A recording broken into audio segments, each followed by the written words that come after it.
کہ 20ویں پارے کے شروع میں قرآن کریم نے تقریباً ایک رکوع میں اللہ کے خدا اور اس کائنات کے مالک ہونے پر ایسا مضبوط استدلال کیا ہے، اگر دنیا کا کوئی کافر اور مشرک اس پر غور کرے تو اس کے لیے اللہ تک پہنچنا بالکل آسان ہو جائے۔ قرآن کریم نے سوال کیا ہے، بار بار کیا ہے۔ 20ویں پارے کے پہلے رکوع میں قرآن نے بار بار ایک ہی سوال کیا، امن خلق السماوات والارض، لوگوں ذرا یہ بتلاؤ زمین و آسمان کو کس نے پیدا کیا ہے؟ ذرا توجہ رکھنا میری طرف، یہ بڑی باریک قرآن نے بہت،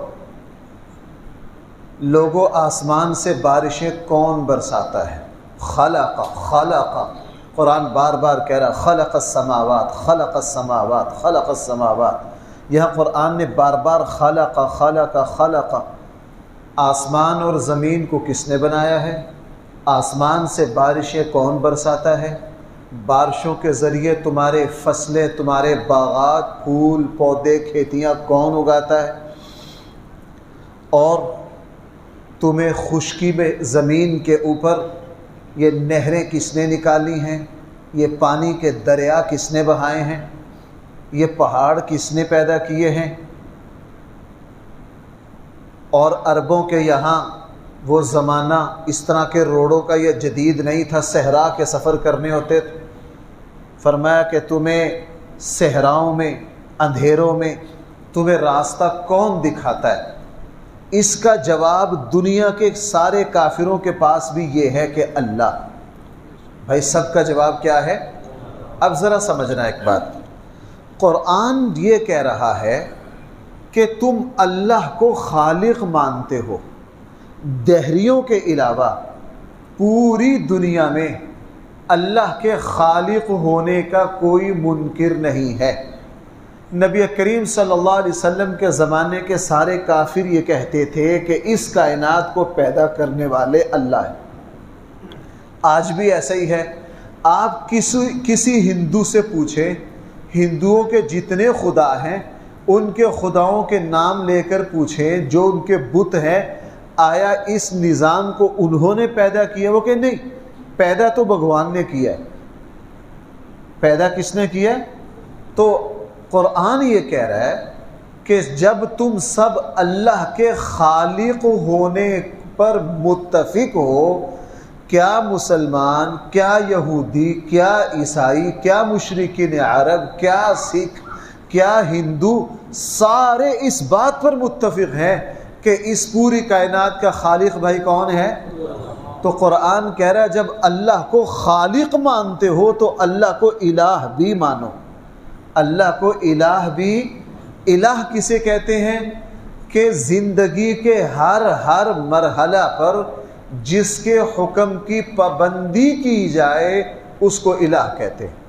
بھائی سمجھ آئے؟ لا الہ، قرآن نے یہ نہیں کہا لا خالق الا اللہ، اللہ کے سوا کوئی خالق، کلمہ میں یہ نہیں ہے۔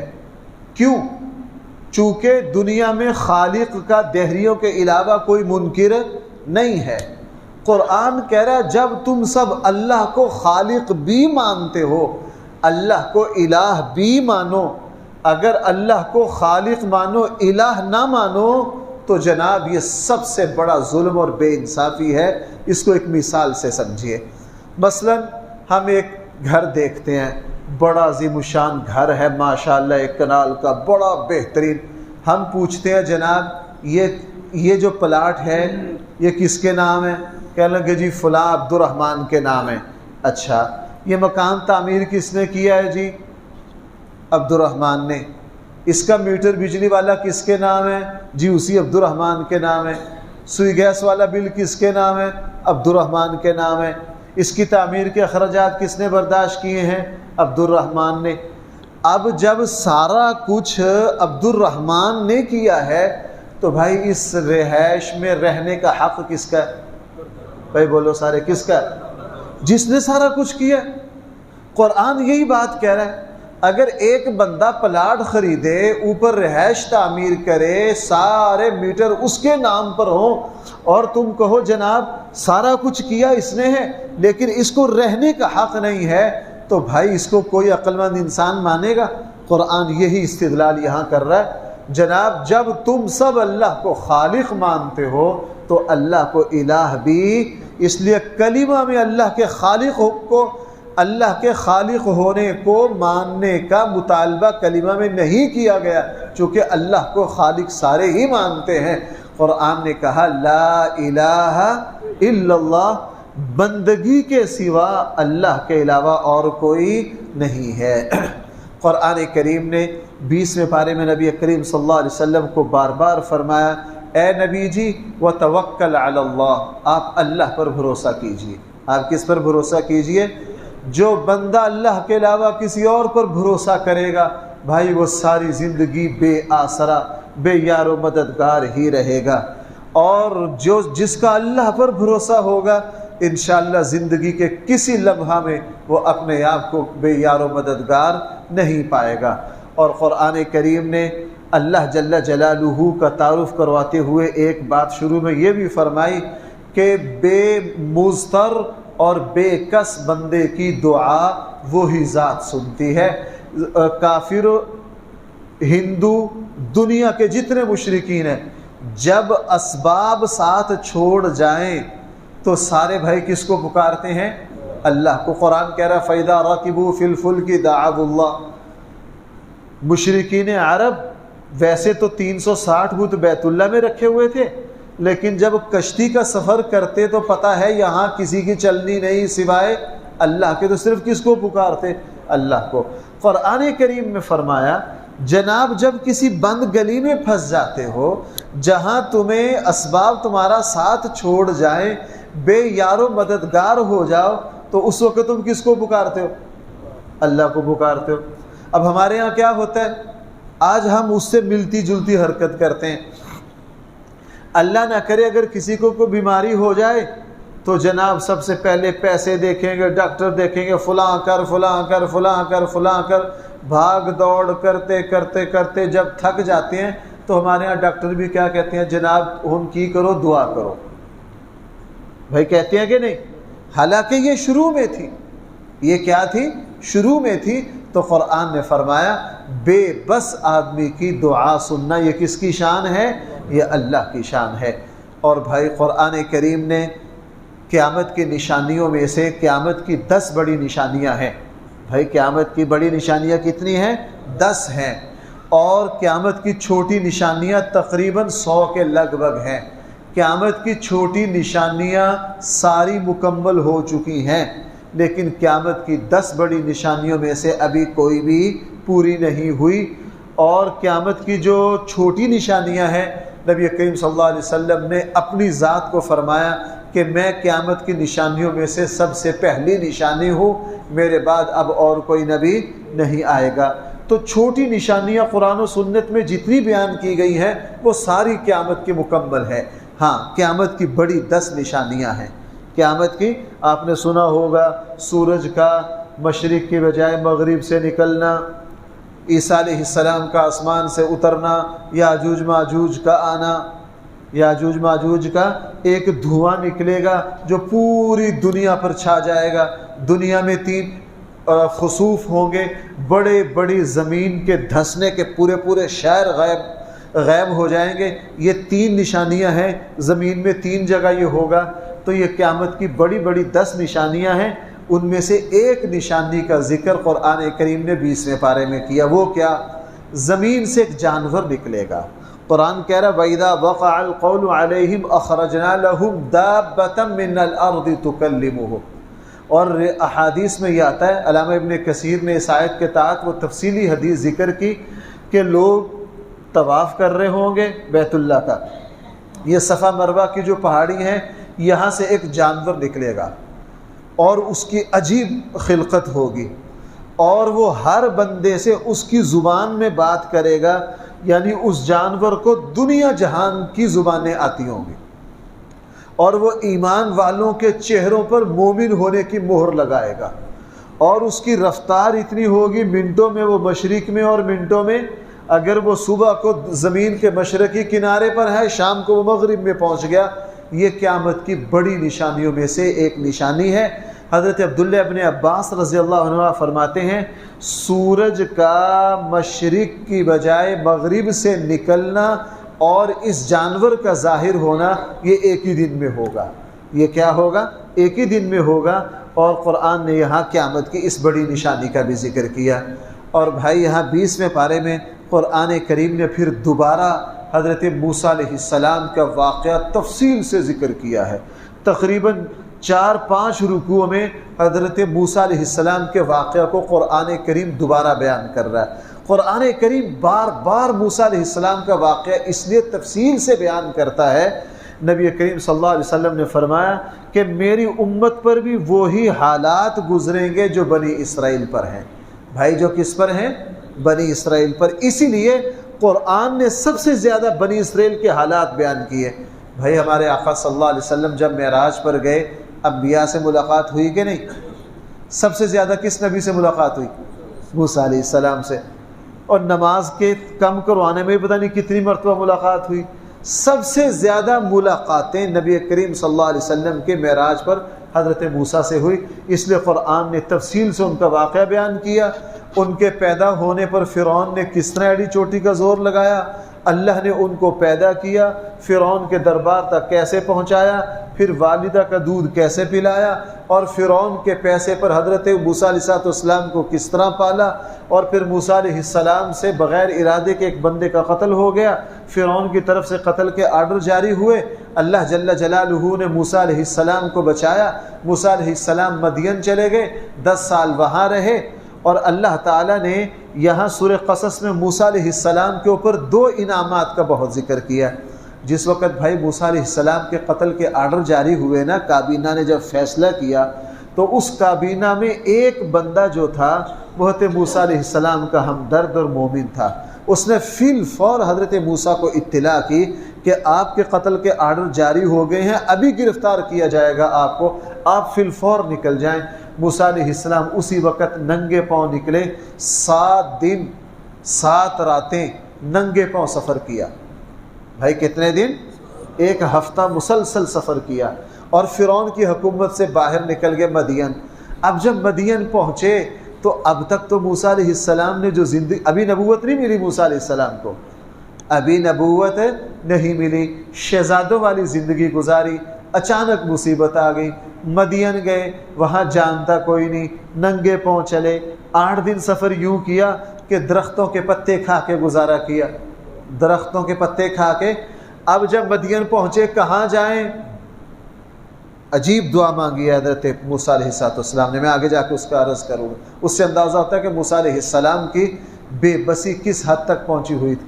اور جب وہاں پہنچے اس بستی کے پاس، وہاں دیکھا کہ 2 نوجوان بچیاں اپنی بکریوں کو ایک طرف روکے ہوئے ہیں۔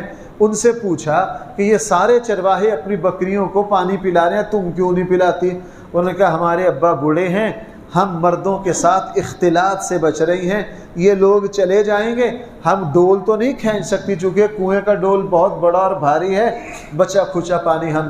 اب موسیٰ علیہ السلام بے یار و مددگار ہیں، لیکن کہا چلو میں پہلے ان لوگوں کی خدمت کرتا ہوں۔ اس لیے انسانیت کی خدمت انبیاء کا وصف ہے۔ بھائی انسانیت کی خدمت کس کا وصف ہے؟ موسیٰ علیہ السلام آگے بڑھے، ڈول کھینچا، ان کی بکریوں کو پانی پلایا، اور پھر آ کے وہاں بیٹھ گئے، اور موسیٰ علیہ السلام نے پھر دعا مانگی، انی لما انزلت الی من خیر فقیر، اے اللہ میں بالکل بے یار و مددگار ہوں۔ کیا دعا مانگی؟ اے اللہ میں بالکل بے یار و مدد۔ علماء نے لکھا ہے کہ انسان کو اگر کہیں سفر میں یا کہیں انسان حالات، اس دعا کو پورے یقین سے مانگیے جو موسیٰ علیہ السلام وَلَمَّا تَوَجَّهَ تِلْقَاءَ مَدْيَنَ قَالَ عَسَىٰ رَبِّي أَن يَهْدِيَنِي سَوَاءَ السَّبِيلِ وَلَمَّا وَرَدَ مَاءَ مَدْيَنَ۔ قرآن کریم ساری تفصیل ان کے ذکر کر رہا ہے۔ دعا مانگی چونکہ جانتا کوئی نہیں، بھوکے پیاسے ہیں۔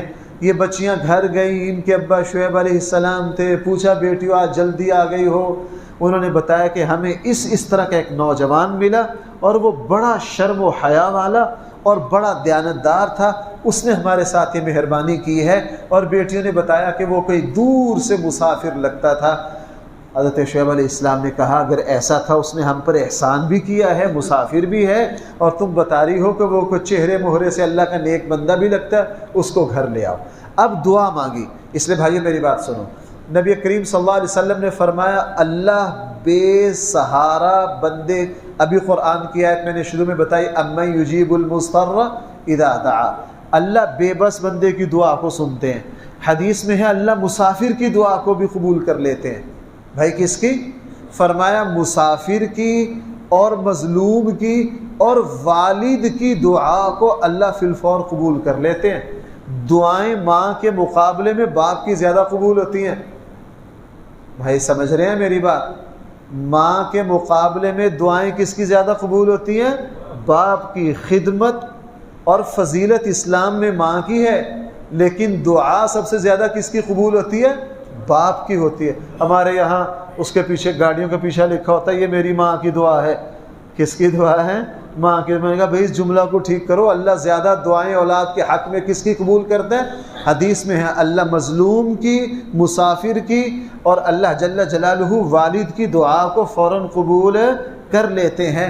تو اب مسافر تھے موسیٰ علیہ السلام، دعا مانگی، وہ بچی آئی، موسیٰ علیہ السلام کو دوبارہ موسیٰ علیہ السلام کو اپنے گھر لے گئی۔ شعیب علیہ السلام نے ساری بات پوچھی، چونکہ بوڑھے تھے، اللہ کے پیغمبر تھے، اپنی فراست سے سمجھ گئے کہ اس نوجوان کی پیشانی پر نبوت کا نور چمک رہا ہے۔ دعا مانگی، اللہ نے پھر آسانیاں کر دی۔ اللہ نے کیا کر دی؟ اب پہلی آسانی یہ کی کہ فرعون کے اس سے نکل کر آئے تھے، شعیب علیہ السلام نے کہا پریشان ہونے کی ضرورت نہیں ہے، تم اس ظالم کی حکومت سے نکل آئے ہو، 10 سال میرے یہاں رہو۔ کتنا عرصہ رہو؟ 10 سال اپنے پاس رکھا۔ اب چونکہ بے بسی میں اللہ سے دعا مانگی تھی، اور بھائی واقعتاً دعا جو ہے نا وہ سارے بند دروازوں کو کھول دیتی ہے۔ اللہ سے دعا مانگی، اللہ نے ایک نبی کے گھر میں ٹھکانہ دے دیا، 10 سال کے دے دیا، بیوی کی نعمت دے دی، مال دے دیا، 10 سال وہاں رہے، اور 10 سال کے بعد جب دوبارہ مصر آنے لگے تو اللہ جل جلالہ نے راستے میں موسیٰ علیہ السلام کو نبوت بھی دے دی۔ قرآن نے یہاں بھی بیان کیا ہے اس کو تفصیل سے، اور سورہ طٰہٰ میں بھی بیان کیا، یہ بھی اللہ کی عجیب نعمت ہے۔ اپنی بیوی کے ساتھ 10 سال کے بعد دوبارہ اپنے وطن آ رہے تھے موسیٰ علیہ السلام، سردی کا زمانہ تھا، راستہ بھول گئے۔ بھائی کیا ہوا؟ راستہ بھول گئے۔ پہاڑی علاقے میں بھٹکتے بھٹکتے سردی شام پڑ گئی۔ اپنی بیوی کو کہا ہم راستہ بھول گئے ہیں، وہاں خیمہ لگایا، بکریاں وہاں چھوڑی، اپنی بیوی کو کہا کہ تم یہاں رہو، مجھے اوپر آگ نظر آ رہی ہے، اور صحراؤں میں آگ جلنا نشانی ہوتی تھی کہ یہاں کوئی مسافر ہے۔ یہاں کیا ہے؟ مسافر نے کہا مجھے لگتا ہے بجانب طور الایمن، طور پہاڑ کے دائیں جانب جو ہے نا وہ مجھے آگ نظر آ رہی ہے، کوئی مسافر ہے، میں اس سے راستہ پوچھ کر آتا ہوں، رات یہی قیام کرتے ہیں۔ اب موسیٰ علیہ السلام گئے وہاں آگ لینے۔ جب آگ لینے گئے تو حیران رہ گئے کہ وہاں صورتحال ہی عجیب ہے۔ آگ جو ہے وہ درخت کے اوپر لگی ہوئی ہے۔ آگ کہاں لگی ہوئی ہے؟ درخت کے اوپر، اور درخت سبز ہے۔ آگ جو ہے وہ درخت کے سبزے کو متاثر نہیں کر رہی۔ آپ کو پتا آگ تو سبز درخت کو منٹوں میں کیا کر دیتی ہے؟ خشک کر دیتی ہے۔ درخت اسی طرح سبز ہے، آگ لگی ہوئی ہے۔ اچھا ابھی اس کو دیکھ کے حیرانی سے دیکھ ہی رہے ہیں، یہ کیا میری آنکھیں دیکھ رہی ہیں؟ اتنے میں موسیٰ علیہ السلام نے محسوس کیا کہ اس آگ کا سایہ بھی نہیں ہے، اور اس میں آگ والی بدبو بھی نہیں ہے، اس میں آگ والی بدبو بھی نہیں ہے، بڑی روحانیت ہے۔ پھر محسوس کیا یہ آنکھ آگوں کو چبھ بھی نہیں رہی ہے، آنکھوں کے اوپر بھاری بھی، بلکہ اس کو دیکھ کے سکون مل رہا ہے۔ اب تھوڑے پریشان ہو گئے کہ یہ کیا میری آنکھوں نے۔ اچھا اسی پریشانی میں تھے، اللہ جل جلالہ نے پھر موسیٰ علیہ السلام کو پکارا، فرمایا فخلع نعلیک، موسیٰ اپنا جوتا اتارو، انک بالوادی المقدس طویٰ، تم اللہ کی بارگاہ میں کھڑے ہو۔ کہاں کھڑے ہو؟ اب جب یہ آواز آئی تو موسیٰ علیہ السلام ڈرے کہ یہ آواز کہاں سے آ رہی ہے۔ اللہ نے جب اگلی بات فرمائی نا، اننی انا اللہ لا الہ الا انا فاعبدنی، میں تمہارا اللہ بات کر رہا ہوں، میں تمہارا رب۔ نبیوں کو پتہ نہیں کتنا مزہ آتا ہوگا اللہ سے بات کرنے کا۔ ہاں میں نے پیچھے کسی درس میں عرض کیا تھا، بھائی ساری زندگی اپنے رب کو سجدہ کرتے ہیں، جی کرتا ہے جو رب ہماری ساری ضرورتوں کو پورا کرتے ہیں، تو کبھی اپنے اللہ کو دیکھیں۔ دنیا میں تو یہ ممکن نہیں ہے، اللہ تعالیٰ ہماری اس خواہش کو بھائی کہاں پورا کریں گے؟ وہاں اپنا دیدار کروائیں گے۔ تو جب حضرت موسیٰ سے کہا ہوگا اننی انا اللہ، میں تمہارا رب بات کر رہا ہوں، تو پتہ نہیں موسیٰ علیہ السلام کس کیفیت میں ہوں گے۔ اللہ تعالیٰ نے موسیٰ علیہ السلام کو نبوت دے دی۔ قرآن نے سورہ قصص میں اس کا بھی تفصیل سے ذکر کیا ہے، لیکن یہ سارے دروازے کھلے کہاں سے؟ دعاؤں سے۔ بھائی کہاں سے کھلے؟ ایک پر دوسری رحمت، دوسری پر تیسری، تیسری پر چوتھی۔ اور بھائی پھر قرآن کریم نے 20ویں پارے میں ایک اور بات ارشاد فرمائی ہے۔ قرآن کریم نے ارشاد فرمایا کچھ لوگ وہ ہیں اللہ نے ان کی ہر نیکی کا اجر ڈبل کر دیا، ہر نیکی کا اجر۔ اصل میں نبی کریم صلی اللہ علیہ وسلم کی خدمت میں کچھ عیسائی حاضر ہوئے نوجوان، وہ اسلام لے آئے۔ وہ کیا لے آئے؟ قرآن کی آیت اتری۔ قرآن کریم نے ارشاد فرمایا جو پہلے کسی اور دین پر تھا اور پھر وہ اسلام کو حق سمجھ کر اس نے اسلام قبول کر لیا، اللہ تعالیٰ اس کو ہر نیکی کا اجر ڈبل دیں گے۔ ہر نیکی کا اجر کیا دیں گے؟ ڈبل دیں گے۔ اور قرآن کریم نے 20ویں پارے میں نبی کریم صلی اللہ علیہ وسلم سے فرمایا انک لا تہدی من احببت ولکن اللہ یہدی من یشاء۔ نبی جی ہدایت دینا یہ صرف اللہ کے اختیار میں ہے۔ بھائی یہ صرف کس کے پاس ہے؟ آپ ہدایت کی بات، ترغیب، دلیل یہ دے سکتے ہیں، اور انبیاء علیہ السلام ہدایت لوگوں کے سامنے رکھتے ہیں، لیکن کون ہدایت کو قبول کرے گا کون نہیں کرے گا، بھائی یہ کس کا اختیار ہے؟ یہ اللہ کا اختیار ہے، کسی کے اختیار میں نہیں ہے۔ 20ویں پارے میں قرآن کریم نے ایک اور بات ذکر کی ہے، وہ بڑی اہم ہے۔ قرآن کی ہر بات ہی اہم ہے۔ مکہ کے ایک بڑے سردار نبی کریم صلی اللہ علیہ وسلم کی خدمت میں حاضر ہوئے۔ حاضر ہو کر اللہ کے نبی سے پتہ کیا کہا؟ اللہ کے نبی ہم جانتے ہیں دل اندر سے کہ آپ اللہ کے نبی۔ بھائی سارے سن رہے ہیں کہ نیند آ گئی؟ کیا کہا؟ ہمیں پتہ ہے آپ کیا ہیں؟ اللہ کے پیغمبر ہیں، ایک بات۔ دوسرا اعتراف حق، ہمارا جی چاہتا ہے کہ ہم آپ پر ایمان لے آئیں، یہ دوسرا اعتراف حق۔ بھائی پھر لاتے کیوں نہیں؟ پھر لاتے کیوں نہیں؟ اگلا عذر لنگ سنیے، کیا ہمیں پتہ ہے آپ اللہ کے نبی ہیں اور ہمارا جی کرتا ہے آپ پر کیا لے آئیں، لیکن اگر ہم ایمان لے آئے تو سارے عرب ہمارے دشمن ہو جائیں گے۔ ہمیں جو پورے عرب پر، مکہ والوں کو پورے خطہ عرب پر فوقیت اور سرداری حاصل تھی، ہماری چدراہٹ جاتی رہے گی۔ صاف لفظوں میں کیا؟ ہماری چدراہٹ جاتی رہے گی۔ قرآن نے بڑا عجیب جواب دیا ہے، اور آج اللہ تعالیٰ مسلمان حکمرانوں کو یہ سمجھائے، اور اللہ تعالیٰ ہمیں بھی سمجھنے کی۔ یہ عجیب، مجھے یہ قرآن نے ان کافروں سے پتہ کیا کہا؟ اور نلقو، شرم کرو، جب تم مشرک تھے 360 بت بیت اللہ میں رکھے ہوئے تھے، اپنے بنائے ہوئے بتوں کے سامنے سجدہ ریز ہو جاتے تھے، اس وقت تو اللہ نے تمہیں بے یار و مددگار نہیں چھوڑا۔ تو جب تم اللہ کی توحید کے قائل ہوگے تو اللہ اپنی نعمتیں چھین لیں گے۔ بھائی کوئی سمجھ پایا کہ نہیں میری بات؟ آج سارے مثلا پاکستان کا مسئلہ کیا ہے کہ جی اگر ہم سود کو بند کر دیں تو سارا یورپ ناراض ہو جائے گا، کالج یونیورسٹیوں میں مخلوط ماحول کو ختم کر دیں، مہذب لفظ بولتے ہیں، میں وہ بولتا ہوں کہ جی ہماری عالمی برادری ناراض ہو جائے گی۔ کیا ہو جائے گی؟ عالمی برادری ناراض ہو جائے گی۔ اگر یہاں حدود اللہ نافذ کر دیں تو کہتے ہیں جی ماشاءاللہ ہم تنہا رہ جائیں گے۔ یہاں اسلامی نظام کو نافذ کرو، کیا کہتے ہیں؟ ہم بے یار و مددگار۔ اللہ کہیں گے بدبختو، جب سود پر معیشت چلاتے تھے، انگریز کے قانون پر فیصلے کرتے تھے اور طرح طرح کے گناہ کرتے تھے، ہم نے اس وقت تم پر اپنی نعمتیں بند نہیں کی، تو اگر تم اللہ کے حکم پر کھڑے ہو جاؤ تو سوال ہی پیدا نہیں ہوتا کہ اللہ تمہاری نعمتیں بند کریں، بلکہ تمہاری نعمتیں پہلے سے کیا ہو جائیں گی۔ بھائی میں نے پیچھے کسی درس میں پتہ نہیں یا کسی جمعے میں بیان کیا تھا، حضرت عمر رضی اللہ عنہ کے زمانے میں جو علاقوں کی، صوبوں کی آمدن تھی، ہر سال کیا ہو جاتی تھی؟ حضرت عمر رضی اللہ عنہ پورے عراق کی سالانہ آمدن چیک کر رہے تھے، تو بڑے حیران ہوئے کہ یار اس سال پچھلے سال سے ڈبل ہوئی ہے، کہا اس سے پچھلے سال والا ریکارڈ نکالو۔ بڑے حیران ہوئے کہ ہر سال آمدن ڈبل، اتنا اضافہ۔ حضرت عمر کو شک پڑا کہ شاید میرے گورنر وہاں مجھے خوش کرنے کے لیے ٹیکس زیادہ لے رہے ہیں۔ محمد ابن مسلمہ رضی اللہ عنہ کو بھیجا، کہا محمد جاؤ پورے عراق پر خفیہ معلومات کر کے آؤ، ہر سال اس صوبے کی آمدن کیا ہو رہی ہے؟ ڈبل۔ کبھی ہمارے گورنر مجھے راضی کرنے کے لیے لوگوں پر غلط ٹیکس تو نہیں لگا رہے؟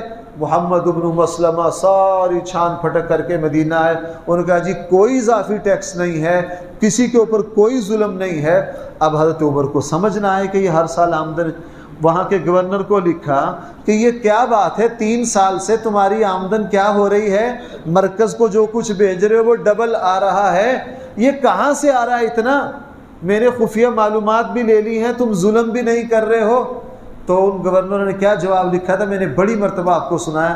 انہوں نے کہا جی امیر المومنین بات یہ ہے کہ مدینہ میں ایک شخص بیٹھ کر انصاف کر رہا ہے، اس کے انصاف کا اثر ہمارے شہروں، ہمارے کھیتوں، ہمارے باغوں، ہمارے دریاؤں پر پڑ رہا ہے، یہ آپ ہی کے انصاف کی برکت ہے۔ تو اس لیے اس سردار نے کہا جی ہم عالمی برادری ناراض ہو جائے گی۔ قرآن نے کہا بدبختو، عالمی برادری کی پرواہ کرتے ہو، اللہ کی پرواہ نہیں کرتے۔ اور بھائی قرآن کریم نے 20ویں پارے میں قارون کا ذکر کیا ہے۔ قارون کا ذکر قرآن میں کئی جگہ ہے، لیکن اس کا تعارف اور اس کا کردار صرف قرآن نے سورہ قصص میں 20ویں پارے میں بیان کیا۔ قرآن نے کہا ان قارون کان من قوم موسیٰ، یہ تھے موسیٰ کی قوم میں سے تھا۔ اللہ نے اس کو اتنا مال دیا، قرآن کہہ رہا آتیناہ من الکنوز ما ان مفاتحہ لتنوء بالعصوۃ اولی القوہ، کہ اس کے خزانے کی جو چابیاں تھیں، وہ کوئی پرانا اس زمانے میں کوئی تالوں کا انداز ہوگا، ان کی چابیوں کا کوئی، چابیاں سنبھالنے والی پوری ایک ٹیم تھی، ایک محکمہ صرف چابیاں ہی سنبھالتا تھا۔ اللہ نے اتنا مال و دولت دیا، اور جس وقت یہ نکلتا بڑے غرور سے، قرآن کہہ رہا ہے اس کو حضرت موسیٰ دوسروں نے کہا لا تفرح، اکڑنا اس مال پر، اس مال پر اکڑ۔ آج ہم چھوٹی چھوٹی باتوں پر غرور کرتے ہیں، ہماری جیب میں چند ٹکے آ جائے نا تو اس کے نشے سے رات کو نیند نہیں آتی۔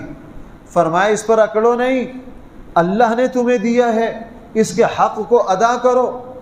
فرعون نے آگے سے کہا او پرا جاؤ، اللہ نے مجھے دیا، انما اوتیتہ علی علم عندی، یہ سارا میرے ہاتھوں کی میل ہے، میری محنت کا نتیجہ، مجھے کس نے دیا؟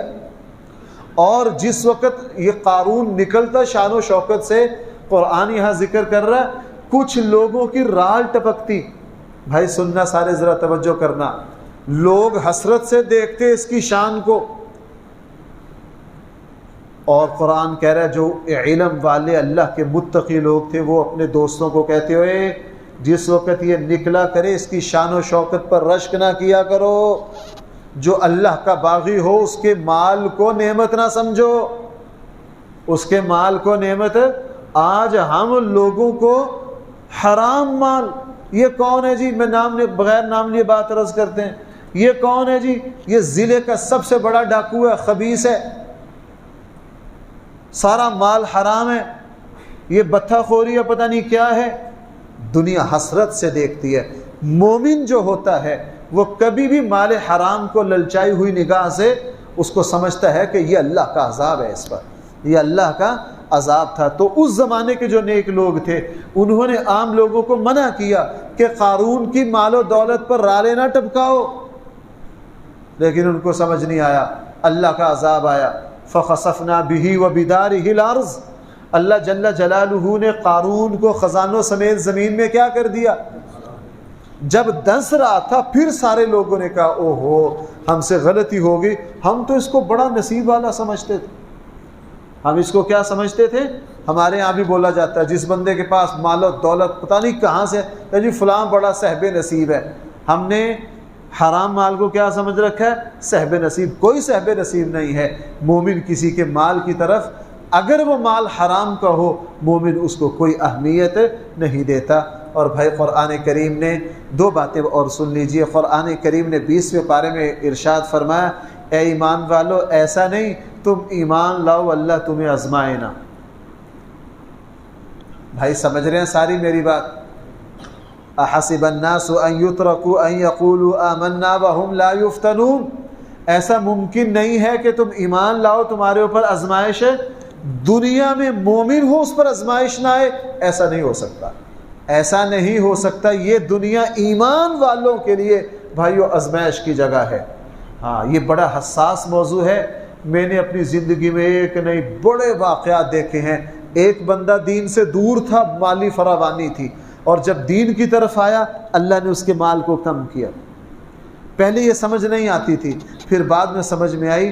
جو بندہ جتنا اللہ کے قریب جاتا ہے اس دنیا میں اللہ تعالیٰ اس کو آزمائشوں سے گزارتے ہیں. آزمائشوں سے گزار کر اس کو یہ بتا دیتے اللہ جل جلالہ کا یہ ایک طریقہ ہے. اس لیے سب سے زیادہ آزمائشیں بھائی کن پر آتی ہیں؟ انبیاء علیہ السلام پر. اس لیے دنیا میں رہتے ہوئے ہمیں پریشانیوں سے مصیبتوں سے گزرنا ہے. بھائی ابھی سونے کو جی کر رہا ہے کہ نہیں؟ بھائی بولو سارے تاکہ بیدار ہو جاؤ. لیکن نماز کا وقت ہے، نماز پڑھنی ہے کہ نہیں؟ آزمائش ہے یا نہیں؟ جب تک ہم زندہ ہیں عبادت نام ہی طبیعت کے خلاف عمل کرنے کا. بھائی عبادت کس کو کہتے ہیں؟ اس لیے شریعت نے ساری عبادتیں وہ رکھی ہیں جو طبیعت پر بھاری ہوں. جو کیا ہو؟ طبیعت پر بھاری ہو. اسی اپنے آپ کو زبردستی عبادت پر کھڑا کرنا یہی آزمائش ہے. یہی کیا ہے؟ اور بھائی وہ بات جو میں ابھی شروع میں کہہ کے آیا ہوں اللہ مجھے اور آپ کو سمجھائے. آخری بات قرآن کریم ارشاد فرما رہا ہے جو لوگ اللہ کو چھوڑ کر کسی اور پر بھروسہ اور اعتماد کرتے ہیں وہ اس طرح ہے جس طرح مکڑی کے جالے پر اعتماد کر رہے ہیں. کس پر اعتماد کر رہے ہیں؟ کمثل العنکبوت اتخذت بیتا. قرآن کہہ رہا ہے ان اوہن البیوت لبیت العنکبوت.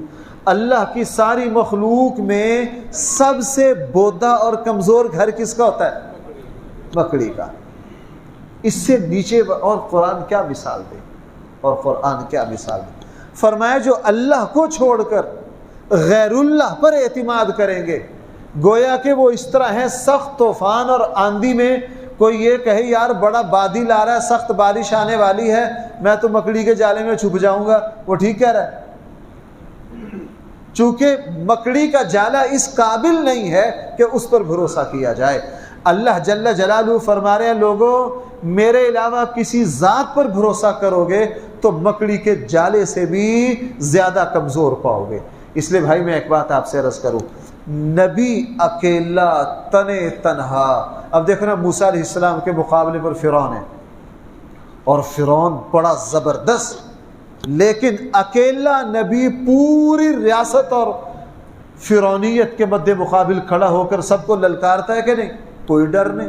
کیوں؟ نبی کا بھروسہ کس پر ہوتا ہے؟ اللہ پر ہوتا ہے. اس لیے بھائیوں ہمارے اسلاف یہ فرمایا کرتے تھے، اپنے چھوٹوں کو وصیت کیا کرتے تھے. علامہ عبدالوہاب شرانی بھی جگہ جگہ لوگوں اللہ کے علاوہ کسی پر بھروسہ نہ کرنا وگرنہ بے یار و مددگار ہو جاؤ گے. بھروسہ اس اللہ پر کرنا جو اپنے اوپر بھروسہ کرنے والے کو کبھی بھی بے یار و مددگار نہیں چھوڑتا. اس لیے 20ویں پارے میں بار بار یہ بات آ گئی لوگوں بھروسہ کس پر کرو؟ اللہ پر کرو. اس لیے ہمارے آقا صلی اللہ علیہ وسلم ہر مشکل میں یہ فرماتے اے میرے اللہ میں آپ ہی کی طرف رجوع کرتا ہوں. قرآن کی آیت مجھے ویسے ہر آیت ہی پسند ہونی چاہیے لیکن بعض باتیں ایسی ہوتی ہیں جو دل میں جگہ پکڑ لیتی ہیں. قرآن کی ایک دعا ہے ربنا علیک توکلنا. بھائی کب پڑھو سارے میرے ساتھ، ربنا علیک توکلنا والیک انبنا والیک المصیر. کیسی عجیب، اے میرے اللہ میں آپ ہی پر بھروسہ کرتا ہوں، اے میرے اللہ میں آپ ہی کی طرف رجوع کرتا ہوں. چونکہ دنیا کے سارے معاملات آپ ہی کے پاس آتے ہیں. ربنا علیک توکلنا وَإِلَيْكَ أَنَبْنَا وَإِلَيْكَ الْمَصِيرُ. اللہ تعالی ہم سب کو قرآن کریم کا صحیح فہم دے دے. الحمدللہ رب العالمین والصلاة والسلام على سید الانبیاء والمرسلین وعلى آلہ واصحابہ اجمعین. ربنا آتنا فی الدنیا حسنہ وفی الآخرة حسنہ وقنا عذاب